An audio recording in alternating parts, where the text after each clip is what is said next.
ஜெய்ஸ்வால் அவுட்டா இல்லையா? எதுக்கு டெக்னாலஜி யூஸ் பண்றீங்க? அதிகமா திடீர்னு இருந்தாங்க. ஸ்டிக்கோமீட்டர்ல ஏகப்பட்ட பிரச்சனையா இருக்கு. பேரிச்சம்பழம் கடையில போட்டாச்சு. ஆஸ்திரேலியா மீடியா என்னப்பா இப்படி அத்துமீறாங்களே? இப்ப இவனுங்க எவ்வளவு பெரிய ஒரு கிளவுனா இருப்பானுங்க. நீங்கள் பார்த்து ரசித்துக் கொண்டிருப்பது பார்டர் கவாஸ்கர் டிராஃபி ரிவ்யூ. இந்த வீடியோஸை நீங்கள் மிஸ் பண்ணியிருந்தீங்கன்னா நம்ம சேனலில் பிளேலிஸ்ட்டாகவே கொடுத்துருக்கோம், மறக்காமல் செக் அவுட் பண்ணி பாருங்கள். இந்த சீரிஸோட ஃபைனல் வீடியோக்கு வந்துட்டோம்னே சொல்லலாம். பேட் கமெண்ட்ஸை பற்றியும் டீம் இந்தியாவை பற்றியும் சிசிஎஃப்னோட டிஸ்கஸ் பண்ணியிருக்கோம். வாங்க வீடியோக்குள்ளே போயிடலாம்.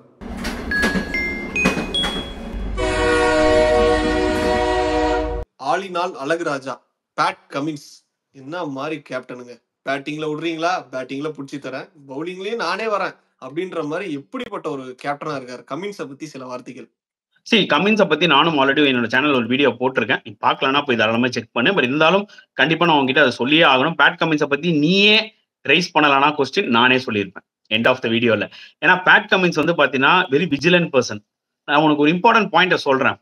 இந்த ஒரு பர்டிகுலர் பிஜிடி சீரீஸ்ல ஒரு மிகப்பெரிய டிஃபரன்ஸ் என்ன தெரியுமா? ஆஸ்திரேலியாவோட கம்பேக்கு பேட் கமின்ஸோட கேப்டன்ஷிப் தான். லாஸ்ட் 2 வாட்டி இந்தியா வின் பண்ணாங்கல்ல, டிம் பெயின் கேப்டன் பண்ணாரு. நிறைய டாக்டிக்கல் எரர்ஸ் பண்ணாரு டிம் பெயினும். ஆஸ் அ பேட்ஸ்மேனாவும் அவர் பெருசா பெர்ஃபார்ம் பண்ணல.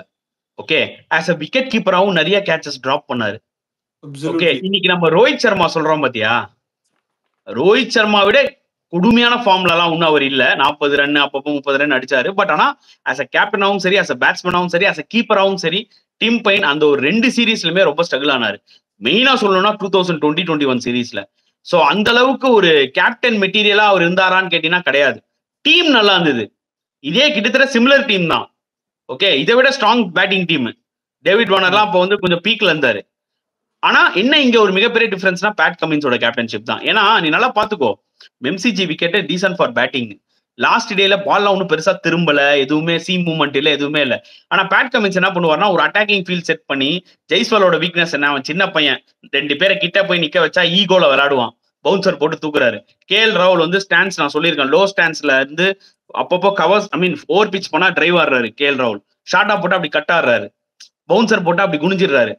ஓகே, சோ இவருக்கு என்ன பண்ணலாம்னா, ஓவரா பவுன்சர் போடாம ஓரளவுக்கு ஷோல்டர் ஹைட் பவுன்சர் போட்டா கேஎல் ராகுல் லோவா ஸ்டாண்ட்ஸ்ல நிற்கும் போது ஹுக் ஆடும் போது எட்ஜ் வாங்கிரும். சோ அந்த ஒரு ஸ்ட்ராட்டஜியை யூஸ் பண்ணிட்டு இருந்தாரு. அதனால கேஎல் ராகுல் என்ன பண்ணாருன்னா, இவன் பவுன்சர் ஸ்ட்ராட்டஜி போடுவானேன்னு சொல்லி கொஞ்சம் பேக் ஃபுட்ல அப்படி லைட்டா அப்படி ஹேங் ஆறாரு லைட்டா.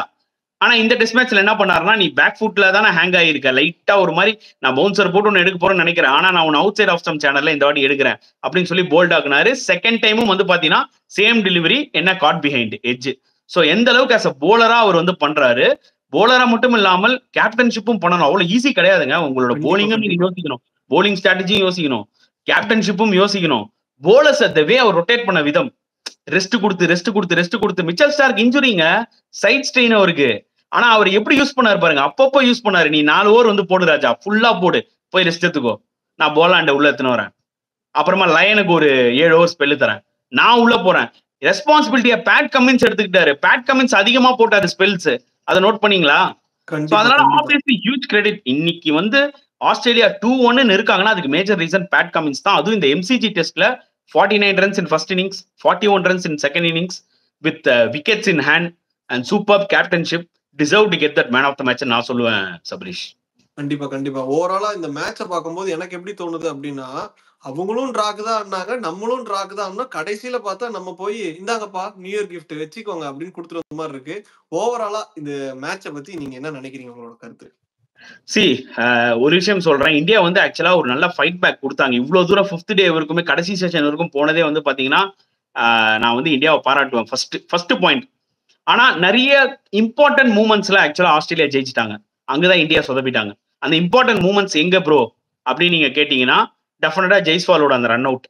ஜெய்ஸ்வாலோட டைம்ல வந்து ஃப்ளூவெண்டா ஆடிட்டு இருந்தாரு. செகண்ட் இன்னிங்ஸை கம்பேர் பண்ணும்போது கூட ஃபர்ஸ்ட் இன்னிங்ஸ்ல ரொம்ப ஃப்ளூவெண்டா ஆடிட்டு இருந்தாரு. கண்டிப்பா அவரும் விராட் கோலியும் நின்று அந்த டேவை முடிச்சிருந்தாங்கன்னா நெக்ஸ்ட் டே என்ன வேணாலும் இருக்கலாம். அந்த மூமெண்ட் பிரேக்கிங் பாயிண்ட் ஆக்சுவலா அந்த ரன் அவுட். உடனே கோலி கான்சென்ட்ரேஷன் போய் அவர் அவுட் ஆனாரா, அப்புறம் நைட் வாட்ச்மேன் அவுட் ஆனாரா, அங்கே கேம் டோட்டலா சேஞ்ச் ஆச்சு. அதுக்கப்புறம் 91 for 6ல இருந்து அந்த பேட் கமின்ஸ் அண்ட் மார்னஸ் லாபிஷோனியோட க்ரூஷியல் 55 ரன்ஸ் பார்ட்னர்ஷிப் மொமெண்டம் அப்படியே இந்தியா விட்டு தூக்குச்சு. அதுக்கு காரணம் என்ன? ஜெய்ஸ்வால் 3 கேட்ச் விட்டாரு, அது ஒரு சேஞ்ச். சோ ஜெய்ஸ்வால் வந்து 2 விதத்துல கான்ட்ரிபியூஷன், அந்த run out as well as run அவுட்ல. நான் ஜெய்ஸ்வால் மட்டும் மிஸ்டேக் சொல்ல மாட்டேன், விராட் கோலியும் பாத்தீங்கன்னா பால் வாட்சிங் தான், அவர் ரெஸ்பாண்ட் பண்ணியிருந்தாருன்னா ரீச் பண்ணியிருப்பாரு. பட் ஜெய்ஸ்வால் அந்த டைம்ல அப்படி ஒரு ரிஸ்க் எடுக்கணும்னு அவசியம் இல்லை. அப்படிதான் என்னோட ஒரு பாயிண்ட். அதை ஒரு பக்கம் விட்டுருங்க. 2 கேட்ச் விட்டது நிஜமாவே அன்அக்செப்டபிள். பட் கிரிக்கெட்ல இது நடக்கும். He will learn. அடுத்த இன்னொரு ஒரு முக்கியமான ஒரு கட்டம் எங்கன்னு பாத்தீங்கன்னா, விராட் கோலியோட விக்கெட் லஞ்சுக்கு முன்னாடி. நான் சொல்ல வரேன், விராட் கோலி என்னைக்குமே வந்து பாத்தீங்கன்னா அந்த ஒரு செஷனுக்கு முன்னாடி அவுட் ஆவாரு.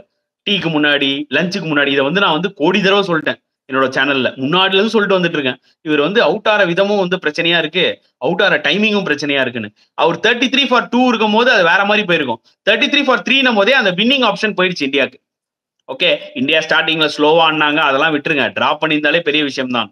ஓகே, அண்ட் ரிஷப் பண்டோட விக்கெட் ஆப்வியஸ்லி டர்னிங் பாயிண்ட்ங்க. அவர் தான் அந்த டோர் ஓபன் பண்ணாரு. ரிஷப் பண்ட மட்டுமே மிஸ்டேக் சொல்ல விரும்பல. ரிஷப் பண்ட மட்டுமே மிஸ்டேக் சொல்ல விரும்பல. அந்த டைம்ல எஸ், அந்த ஷார்ட் பால யாரா இருந்தாலும் ஆடி இருப்பாங்க. அவர்களுக்கு சரியா மாட்டல, கேட்ச் போயிடுச்சு. அதுலயும் பேட் கமின்ஸோட ஃபீல்ட் செட்டிங்க பாத்துக்கோங்க.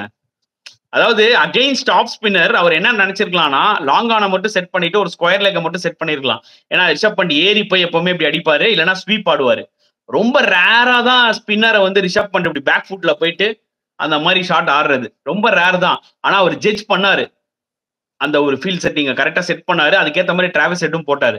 ஸோ அதெல்லாம் மாஸ்டர் பிளான், அதுல எந்த டவுட்டுமே இல்லை. ஸோ அது ஒரு டேர்னிங் பாயிண்ட், எந்த பிரச்சனையுமே இல்லை. அதை மீறியும் திருப்பியும் ஆக்சுவலா வந்து பாத்தீங்கன்னா இந்தியா இந்த ஒரு பர்டிகுலர் மேட்சை ஃபைட் பண்ணி சேஸ் ஐ மீன் டிரா பண்ணிருக்கலாம். ஜெய்ஸ்வால் கொஞ்சம் கேர்ஃபுல்லா இருந்திருந்தான். யங் பிளட் 84 ஆல்ரெடி ஃபர்ஸ்ட் இன்னிங்ஸ்ல செஞ்சுரியை விட்டுட்டோம், செகண்ட் இன்னிங்ஸ்ல விட்டுறக்கூடாது அப்படின்னு சொல்லி கொஞ்சம் அவருக்காக விளையாடினாரோ. அந்த ஹுக் ஷாட் அது தேவையே இல்லைல்ல, அந்த தருணத்துல அந்த ஷாட் தேவையே இல்லை. ஆனா அந்த ஒரு சின்ன பையன் ஐயோ 100க்காக நம்ம ஃபர்ஸ்ட் போவோம் அப்படின்னு நினைச்சிட்டாரோ அப்படின்ற மாதிரி எனக்கு தோணுச்சு. பட் 3 ஆங்கிள் வந்து ஜெய்ஸ்வால் ஒரு மிகப்பெரிய ஃபேக்டரா வந்து இருக்காரு அந்த டேர்னிங் பாயிண்ட் ஆஃப் த மேட்ச்ல. But I don't want to be too harsh on Jaiswal because முதல் முறையா போய் ஆஸ்திரேலியால விளையாடுறாரு. ஒரு 160 in Perth, 280 in MCG Boxing Day test against a tough bowling attack. Obviously we need to give credit to him.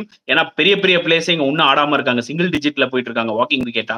அந்த வகையில இந்த பையன் வந்து 350 ரன் கிட்டத்தட்ட இந்த சீரீஸ்ல அடிச்சிருக்கான். Still Sydney test to go. Huge credit to Jaiswal. Instead of criticising him, feel like he will improve அப்படின்னு வேணா நம்ம சொல்லலாம். பட் அவரோட பேட்டிங் எஃபர்ட்ஸ்க்கு கண்டிப்பா கிரெடிட் கொடுத்தானும். ஜியோ சினிமால வந்து ஆடு போட்டான் சீரீஸ்க்கு முன்னாடி, 5-0 இந்தியா அடிக்க போறாங்க, அதோட இது ஸ்டார்ட் ஆகுது அப்படின்னு சொல்லி. ஃபர்ஸ்ட் டெஸ்ட் மேட்ச் தோத்தோடனே அந்த ஒரு ஆடை தூக்கிட்டான். இந்தியா சீரீஸ் வின் பண்றதுக்கு நோக்கி போயிட்டு இருக்காங்கன்னாங்க. செகண்ட் டெஸ்ட் மேட்ச் தோத்தோடனே அந்த ஆடையும் தூக்கிட்டான்.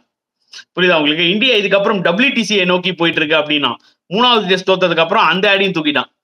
அதாவது அப்பவே நம்ம தெரிஞ்சுக்கணும் முடிஞ்சு போச்சுன்னு. we are not deserved to go there. ஏன்னா நீ ஒரு போலரை வச்சுக்கிட்டு, ஒரு யங் பேட்ஸ்மேனை வச்சுக்கிட்டு, லோவர் ஆர்டரை மட்டும் கொஞ்சம் நம்பிக்கிட்டு, okay Jadeja, Nitish Kumar Reddy, Washington Sundar and top ஆர்டர்ல Jaiswal, to some extent Rishabh Pant, இவங்களை மட்டும் நம்பிக்கிட்டு நீ போய் ஒரு WTC ஃபைனல்ல மறுபடியும் போயிட்டு மறுபடியும் வாங்கிட்டு வரதுக்கு ஆஸ்திரேலியா சவுத் ஆப்பிரிக்கா விளையாடினாங்கன்னா ஒண்ணுமே பெட்டர் காம்படிஷனா இருக்கும்ன்றது என்னோட ஒரு தாட்.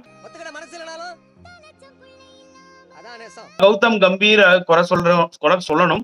ஏன்னா கோச்சா ஸ்டாட்டிஸ்டிக் சில விஷயங்கள்லாம் அவரா ஸ்ட்ராட்டஜிக்கலா அவரும் டிசைட் பண்ணிருப்பாரு. எல்லாமே பேக் ஃபயர் ஆயிருக்கு. பிளேயிங் 11 இஷ்டத்துக்கு பிளேயிங் 11, அதே மாதிரி நைட் வாட்ச்மேன் அனுப்புறதா இருக்கட்டும், போலர் செலக்ஷனா இருக்கட்டும், ஏகப்பட்ட இஷ்யூஸ் இருக்கு.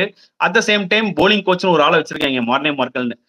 அவரோட ரோல் என்னன்னே தெரியல. ஆக்சுவலா நான் ஆரம்பத்துல இருந்தே சொல்லிட்டு இருக்கேன், அவரோட ரோல் என்ன? ஒரு போலர் வந்து இவ்வளவு தடவறான், அவனுக்கு வந்து அடுத்த டெஸ்ட் மேட்சும் திருப்பி அதே மிஸ்டேக்கே பண்றான். எனக்கு அதான் ரொம்ப ஆச்சரியமா இருக்கு. ஃபீல்டிங் கோச், அந்த கோச், நம்ம பீடாக் சொன்ன மாதிரி தான் டெக்னிக்கலா ஸ்பின் ஆடக்கூடிய ஒரு சொல்லி கொடுக்குற கோச் யாரா இருக்காங்களா? டெக்னிக்கலா அந்த மாதிரி சீமிங் கண்டிஷன்ஸ்ல ஆடக்கூடிய ஒரு ப்ராப்பரான ஒரு கோச் இருக்காங்களா? அபிஷேக் நாயர்லாம் ஓகேங்க, அந்த மென்டலி சரி, சில டாக்டிக்கல் சில விஷயங்கள்லாம் அவர் வந்து சூப்பரான ஆளா இருக்கலாம். But international is a different game of கிரிக்கெட்ல. உங்களுக்கு ப்ரெஷர் ஜாஸ்தி. பாரு ஆஸ்திரேலியா மாதிரி ஆளுங்களாம் அவனை எக்ஸ்போஸ் பண்ணுவான். நீ கொஞ்சம் டவுன் ஆனா எக்ஸ்போஸ் ஆவான். அவனெல்லாம் நீ அவனுக்கு மேல நீ அடிச்சுக்கிட்டே இருந்தா தான் வின் பண்ண முடியும். கொஞ்சம் கேப் குடிச்சுன்னா அவன் உங்க மேல ஏறி அடிப்பான். அதுதான் எக்ஸாக்ட்லி நடந்திருக்கு, டு பி வெரி ஆனஸ்ட். நான் வந்து இதோட முடிச்சுக்கிறேன். என்னோட கேள்விக்கெல்லாம் ஃபேண்டாஸ்டிக்கா பதில் சொல்லியிருக்கிறீங்க. ரொம்ப ரொம்ப நன்றி உங்க கூட ஜாயின் பண்ணதுக்கு. இது எங்க 2 பேரோட ஹானஸ்ட் ரிவ்யூ. உங்களோட ரிவ்யூஸ் என்னங்கறத நீங்க கமெண்ட் செக்ஷன்ல தாராளமா போடலாம். அதை பார்த்து நாங்களும் தெரிஞ்சுக்கிறோம். Thank you for once again joining us. Border Gavaskar trophy review முடிவடைந்து விட்டது. உங்களோட சப்போர்ட் இந்த வீடியோஸில் ஃபேண்டாஸ்டிக்காக இருந்திருக்கு. இதே மாதிரி உங்களோட சப்போர்ட் வரக்கூடிய வீடியோஸ்லையும் கண்டிப்பாக இருக்கணும்.